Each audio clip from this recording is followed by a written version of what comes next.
Brain aneurysms are weak, balloon-like dilatation over the blood vessels in the brain, and they have a propensity to bleed. Once the brain aneurysm bleeds, it gives rise to a very serious kind of brain hemorrhage, which is called a subarachnoid hemorrhage.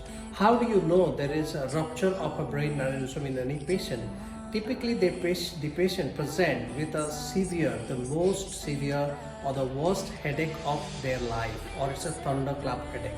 So you have a patient who has a sudden severe headache, then the possibility that the brain aneurysm has bled, giving a subarachnoid hemorrhage is very high. And once this aneurysm in the brain rupture, there is a possibility that the 35 to 40% of people cannot reach a hospital. And the rest of people who can reach a hospital, half of them, they will rebleed from the same aneurysm again in the coming 3 weeks, which is called a rebleed of the aneurysm. So once the aneurysm rebleed, then over 90% of the people, they die. Hence, it is a very, very severe kind of brain hemorrhage. And the aneurysm in the brain, we call it as a bomb in the brain, because the aneurysm once bleeds, 35 to 40% patient die, and once the survived patients are not treated well, half of them they rebleed, and that is almost always catastrophic.